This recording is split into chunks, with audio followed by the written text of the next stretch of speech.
السلام علیکم ورحمۃ اللہ وبرکاتہ۔ وعلیکم السلام ورحمۃ اللہ وبرکاتہ۔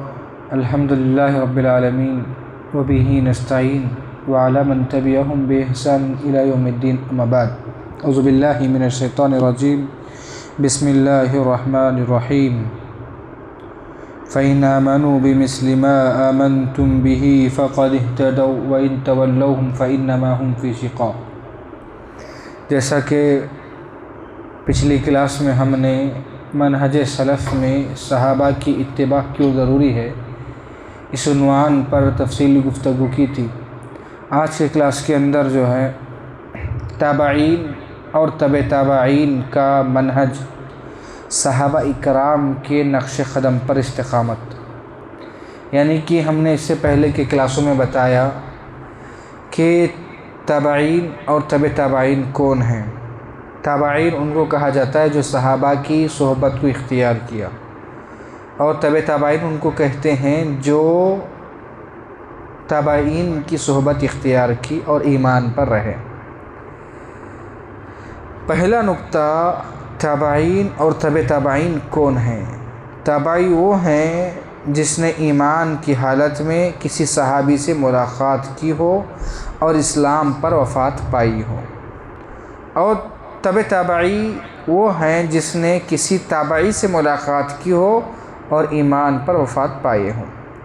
یہی تین بہترین زمانے ہیں جن کی فضیلت خود رسول اللہ صلی اللہ علیہ وسلم نے فرمایا۔ حدیث ہے، عبداللہ بن مسعود رضی اللہ عنہ فرماتے ہیں، قال رسول اللہ صلی اللہ علیہ وسلم خیر الناس قرنی، خیر الناس قرنی ثم الذین یلونہم ثم الذین یلونہم۔ سب سے بہترین لوگ میرے زمانے کے، پھر اس کے بعد آنے والے زمانے کے، اس کے بعد آنے والے زمانے کے۔ سبق یہ ملتا ہے اس حدیث سے، یہ واضح کر دیتی ہے حدیث کے صحابہ، تابعین اور تبع تابعین امت کے لیے بہترین لوگ ہیں، لہٰذا دین ان کے فہم کے مطابق ہی سمجھا جائے گا۔ دوسرا نقطہ ہے، قرآن نے تابعین کی تعریف کیوں کی؟ اللہ تعالیٰ نے قرآن مجید کے اندر فرمایا، والسابقون الاولون من المہاجرین والانصار والذین اتبعوهم بإحسان رضی اللہ عنہم ورضوا عنہ وأعد لهم جنات تجری تحت الانہار خالدین فیہا الی آخر الآیہ۔ اور مہاجرین و انصار میں سے سبقت لے جانے والے پہلے لوگ، وہ لوگ جنہوں نے اخلاص کے ساتھ ان کی پیروی کی۔ وہ لوگ کا مطلب کون ہے؟ صحابہ کے بعد تابعین، جنہوں نے اللہ کی نبی کی پیروی کی۔ تو اللہ تعالیٰ نے والذین اتبعوہم بإحسان فرما کر جو ہے تابعین قیامت تک آنے والے لوگوں کے لیے صحابہ کو اتباع کا کامیاب معیار قرار دیا۔ تیسرا نقطہ، تابعین نے دین کہاں سے لیا؟ سب سے پہلے منہج کا ایک اصول ہے، علم حاصل کرنے والا جس سے حاصل کر رہا ہے وہ دیکھے کہ اس نے کس سے حاصل کیا۔ انجینئر علی مرزا سے، یا ڈاکٹر اسرار احمد سے، یا ڈاکٹر ذاکر نائک سے۔ پہلے معیار دیکھیں کہ جو ہمیں علم دے رہا ہے یہ کس کو سن رہا ہے، کیا نعت گانے والوں کو سن رہا ہے، نقش بندی کو سن رہا ہے؟ کیونکہ اگر ان کا عقیدہ جن کے پاس چاہے وہ صحیح بات ہی کیوں نہ ہو، اگر ان کا عقیدہ منہج سلف سے ہٹ کر ہے تو ان کی اچھی بات سننا بھی ہمارے لیے خطرہ ہو سکتا ہے۔ تو یہاں پر ایک بات واضح ہے کہ تابعین جو صحابہ اکرام رضی اللہ اجمعین کے دور میں تھے، انہوں نے دین کہاں سے لیا؟ تابعین نے اپنا دین فلسفوں، عقل پرستوں یا خوابوں سے نہیں لیا، بلکہ قرآن سے، رسول اللہ صلی اللہ علیہ وسلم کی سنت سے، صحابہ کی تعلیم سے۔ اس لیے ان کے عقیدے، عبادت اور اخلاق میں مکمل یکسانیت نظر آتی ہے۔ چوتھا نقطہ، تابعین کا سنت کے سامنے سر تسلیم ختم کرنا۔ سیدنا مسیب رحمہ اللہ فرماتے ہیں، لا قول مع سنت رسول اللہ صلی اللہ علیہ وسلم، رسول اللہ صلی اللہ علیہ وسلم کی سنت کے مقابلے میں کسی کی بات قبول نہیں ہے۔ یہی منہج سلف کا جب صحیح حدیث آ جائے تو انسان کی رائے کے سامنے چھوڑ دی جاتی ہے۔ انسان کی رائے جب صحیح حدیث آ جائے، کہنے والا کتنی بھی اچھی بات، پاورفل بات، فائدہ مند بات، کہ بہت زیادہ پروفٹ والی بات بھی اگر کرے، جب اللہ کی نبی کی بات آ جائے تو ساری چیزوں کو بازو میں رکھ دینا۔ پانچواں نقطہ، تابعین بدعت سے کیسے بچتے تھے۔ محمد رحمہ اللہ فرماتے ہیں ان هذا العلم دین فانظروا، فرمایا یہ علم دین ہے، لہٰذا دیکھو گے اپنا دین کس سے حاصل کر رہے۔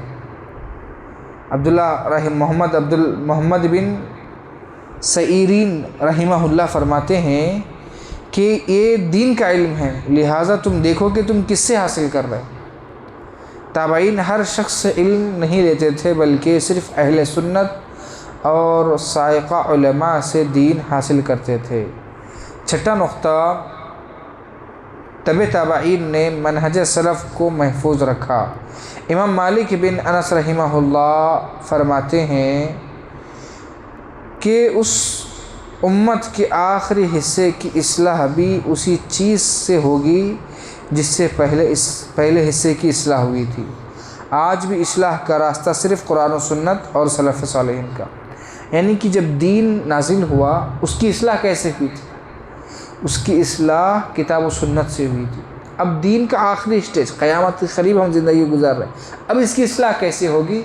ویسے ہی ہوگی جس طریقے سے پہلے اصلاح ہوئی تھی۔ ساتواں نقطہ، بدعت سے سخت نفرت۔ امام اوزاعی رحمہ اللہ فرماتے ہیں اپنے آپ کو سنت پر قائم رکھو اور وہی رک جاؤ جہاں سلف رک گئے تھے، اپنے آپ کو حد سے زیادہ بڑھانا نہیں ہے۔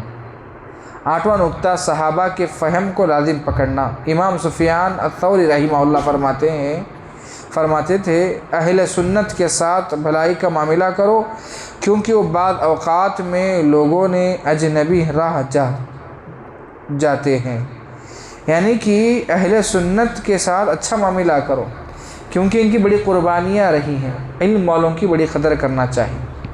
آج ہمارا معاملہ بالکل الٹا ہے، علم والوں کی ہم قدر نہیں کرتے۔ اللہ تعالیٰ نے فرمایا کہ اللہ تعالیٰ کا حق، اللہ تعالیٰ کو صحیح معنوں میں ڈرنے والے انما یخشی اللہ من عبادہ العلماء، جو علم رکھتے ہیں وہی اللہ سے زیادہ ڈرتے ہیں۔ تو عالم کا کام ہوتا ہے حق بات کتاب و سنت کی روشنی میں بیان کرنا۔ عوام کا کام ہوتا ہے اگر کہنے والا منہج والا ہو اور وہ کتاب و سنت کی دعوت دیتا ہو، اور اگر ہمارے حق میں وہ بات نہیں ہے، ایک انسان سود کھانے والا سامنے بیٹھا ہوا ہے، اگر ایک عالم دین منہج سلف کا آپ کو سود کی برائیوں کے بارے میں بول رہا ہے، آپ کو برا نہیں لگنا چاہیے، آپ کو بلکہ اس کا احسان مند ہونا ہے کہ آج بھی کچھ لوگ ہیں جو آپ کی اصلاح کرتے ہیں۔ قیامت قریب زمانہ ایسا آئے گا، بے حیائی والا زمانہ، کہ لوگ راستے میں زنا کرتے رہیں۔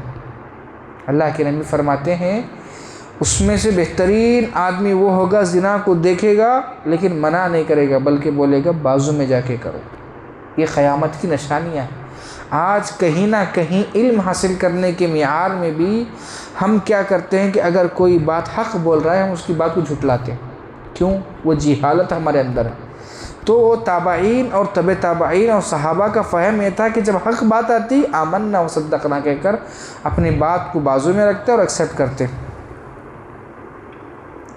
اور 9واں نقطہ، منہج سلف ہی اتحاد کا راستہ ہے۔ اللہ تعالیٰ نے فرمایا وَاعْتَصِمُوا بِحَبْلِ اللَّهِ جَمِيعًا وَلَا تَفَرَّقُوا، سب مل کر اللہ کی رسی کو مضبوطی سے پکڑے رکھو اور فرقے میں نہ بٹو۔ اللہ کی رسی کیا ہے؟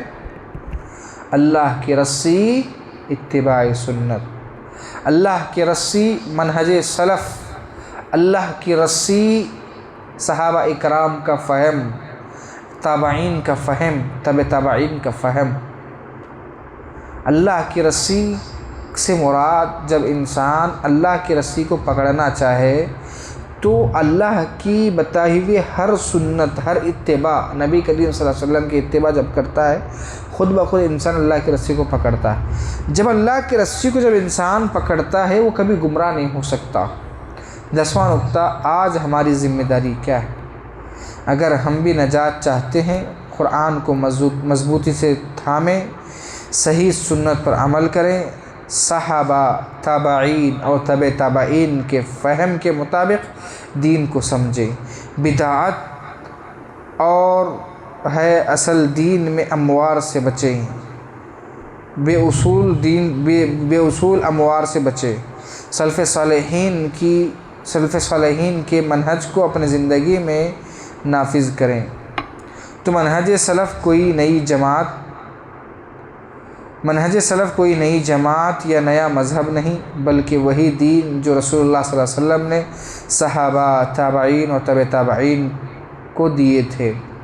کامیابی اسی منہج میں ہے، تو لہذا اسی کو مضبوطی سے تھامے رکھیں۔ اللہ تعالیٰ سے دعا ہے اللہ تعالیٰ منہج سلف کو صحیح معنوں میں سمجھنے کی توفیق عطا فرمائے۔ وما توفیق الا باللہ وما علینا الا البلاغ۔ السلام علیکم ورحمۃ اللہ وبرکاتہ۔